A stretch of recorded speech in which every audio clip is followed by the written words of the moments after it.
right, great. Yeah, thanks. So I'm going to talk about Plume. Plume is a system that we built at Google to do large-scale differential privacy. And when I talk about scale here, I really mean kind of two different things. One is what you might normally think about as scale, which is going from small data sets to like big distributed data sets. That's important. But another kind of scale that I think is important is going from a world where we have like a small number of privacy experts who have to be deeply involved in every project to a world where a large number of people, engineers, data analysts, are able to use sort of tools that are available by default in the places that they're already working and get the benefits of differential privacy without necessarily being experts themselves. OK, so what is Plume? So Plume is a distributed framework for simple DP aggregations. By simple DP aggregations here, I just mean things like histograms, sums, quantiles, and so on. These kinds of things are super well understood from a theoretical standpoint, from an algorithmic standpoint. And the question for us really was like, how do we make this practical? And so I'll talk about 4 challenges that we face, and I'll kind of touch on sort of examples of each of them. The first is usability. So as I said, we're targeting non-expert users, and so we need to make interfaces that make sense to them, right? If we start talking to them about mantises and how to make sure that you don't get floating point errors, they're going to freak out. The second is correctness. Again, they're non-experts, so they might make a mistake in the way they use it. We still want to be sure that we don't end up with a privacy violation, right? If they make a mistake, the results might be bad, but it should still be private. Third one is utility. We obviously want to give accurate results, otherwise nobody will use our system. And finally, scalability in the conventional sense.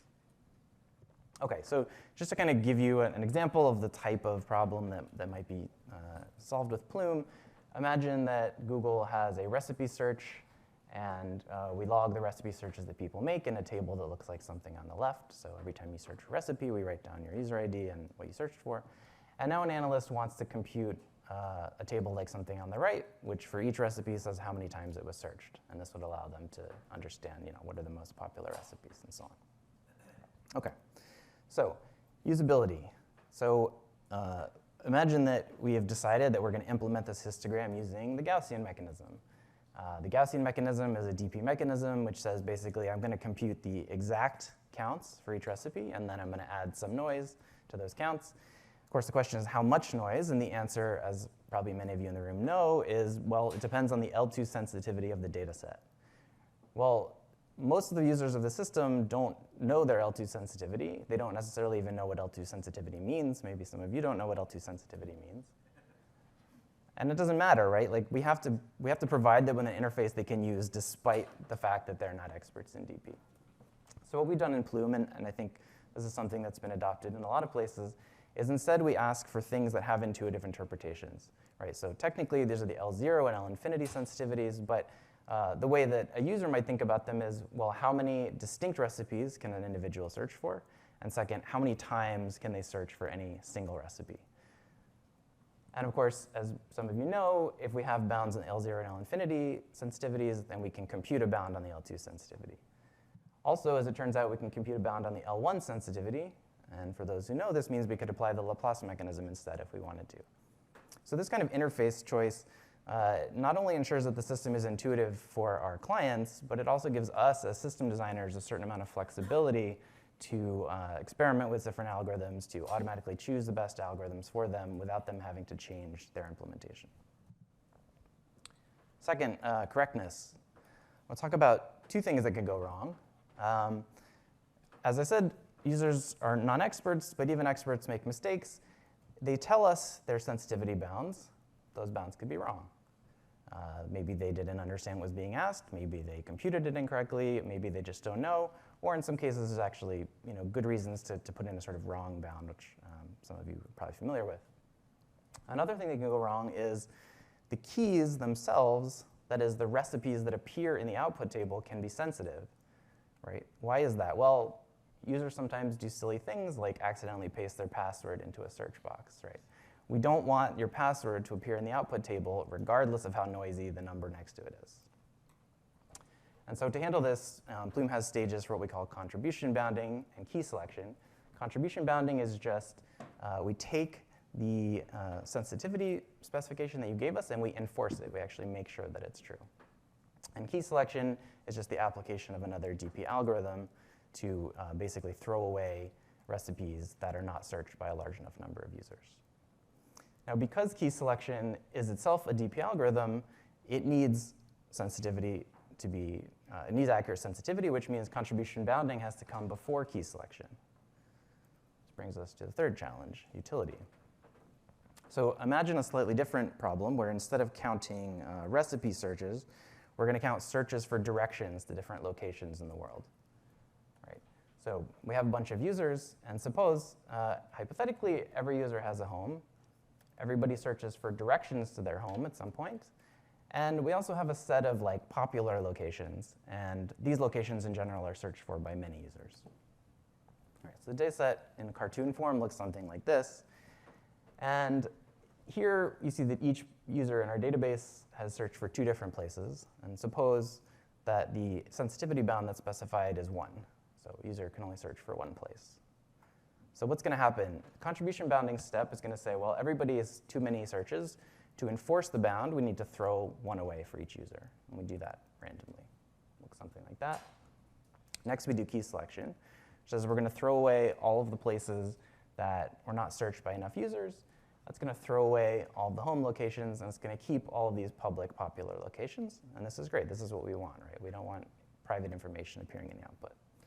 But the consequence of this is now when we go to compute the histogram, we've thrown away half of the edges. Right? The count, the number of times these places were searched, is going to drop by about 50%. And this is going to be terrible. In practice, we typically see error up to about 25% in real applications due to this kind of effect, even though the data set doesn't look like this cartoon. And this is a big problem for people who just want their aggregation to work but be DP. OK, so what's the solution here? In Plume, what we do is after we select the keys, we go back to the original data set. We throw away all of the data corresponding to keys that were not selected. And then we do contribution bounding again. And in this case, we get to keep all of the data because every user only has 1 search left. This means that our final histogram is the exact count plus a little bit of noise, which is what we wanted. And this brings us to the 4th challenge that you might be thinking about now, which is scalability.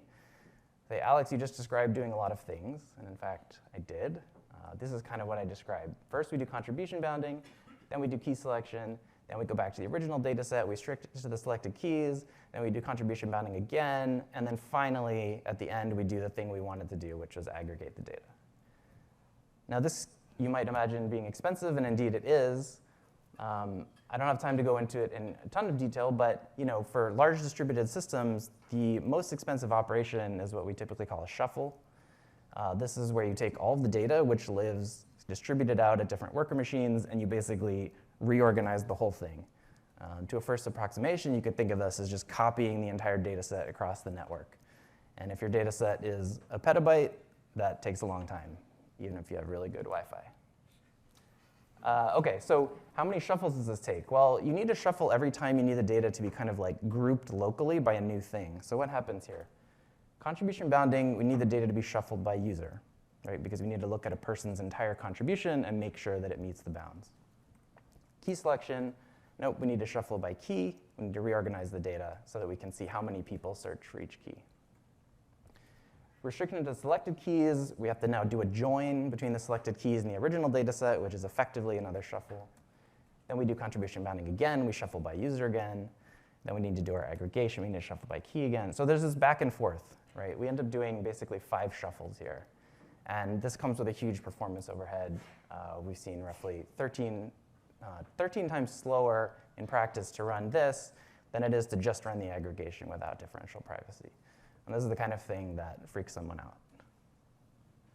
OK, so I don't have a ton of time to go in detail here, but in Plume, we basically have a whole bunch of optimizations, and we thought really hard about how to do this distributed computation in an efficient way. And there's kind of 3 tricks I want to highlight here. One is, I showed the aggregation as this last step.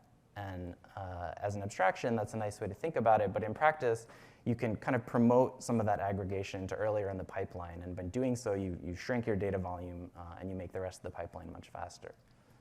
Another thing we do is we reuse shuffled results where possible, and particularly the user shuffled results that are used for contribution bounding. And that is enabled by the third thing here, which is we use probabilistic data structures, namely Bloom filters, to restrict to the selected keys. And as a side note, this does create the possibility of false positives, and so there's a little bit of extra complexity to make sure that we actually correct for that at the end. So I'll just quickly flip through this. So we start with the initial data set. We're going to shuffle by the user, and we're going to do this pre-aggregation I mentioned. Then we're going to do contribution bounding, key selection. And now what we do is we construct a Bloom filter from the selected keys. This Bloom filter is small enough that we can actually copy it out to every worker much more quickly than we could do a full shuffle of the data. And now we apply that Bloom filter to restrict the data. We do the contribution bounding, and we do our aggregation. OK. So just a few general statistics about Plume in practice. So after these optimizations, we generally see about 2 to 3x overhead in practice. It's still a lot. We'd like it to be less, but it's in the realm where people can tolerate it. In particular, Plume is running thousands of times a week. We process very large data sets that have trillions of records or petabytes in size. And importantly, to me at least, is that a lot of our clients do this in a fairly self-sufficient way. They're not privacy experts, but they're able to use the tool, and they're able to protect privacy anyway. OK, thanks very much. I put a couple of resources here. You obviously can't click on these links, but I think the slides will be shared at some point, or if you just Google the appropriate terms, I'm pretty sure you'll find them. Thanks very much.